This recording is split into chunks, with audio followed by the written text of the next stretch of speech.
So I'm Cindy Padnos. I'm the founder of a venture capital firm called Illuminate Ventures. And if you're nervous, because I'm supposed to be the one here talking about being a startup founder, actually I can tell you that I am still a startup founder because launching a venture capital firm, not when Scott did and the days when money was free, but in 2009 when we got started, and I am told by the VCs who've been at this for 40 years, the toughest time in 40 years to raise capital has been a very interesting process. But I am going to step back and talk a little bit about my days and years. Sometimes it felt like a lifetime as an entrepreneur.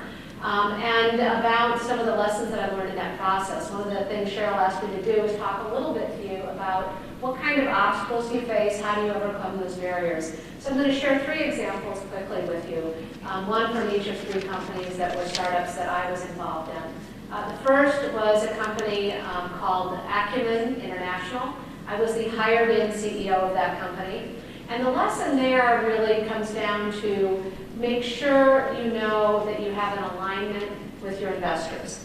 It doesn't matter whether those investors are other co-founders with you, venture capitalists, the bank who holds your debt. In any case, you want to make sure that you have a good understanding of what everyone believes the appropriate outcome and strategy for your company ought to be. Acumen was a software company. They did performance management software. And I'll just never forget my very first board meeting. My VP of engineering and I were sitting in the room. And this was actually a follow-up call to the board meeting. The board members, other members were on a conference call.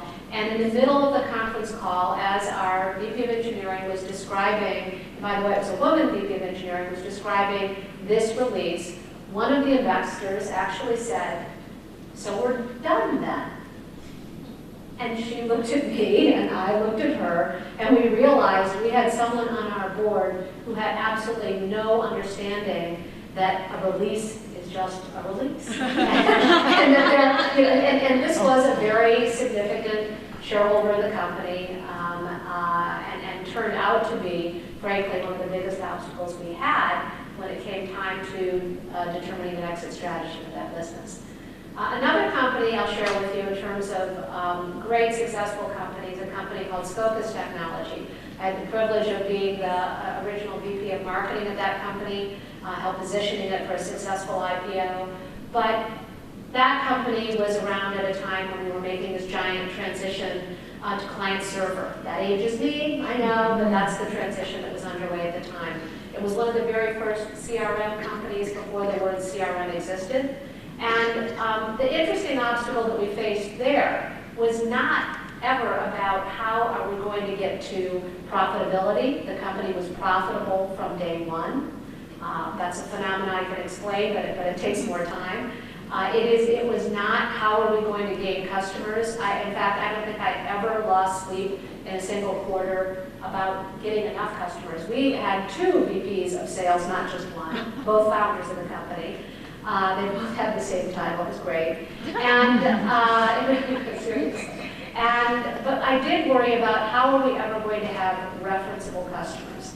And it really did prove to be a gating factor for the company that we had such a sophisticated, flexible platform that you could build your product on that literally the companies would keep continuing to configure and modify and configure and customize their products virtually forever.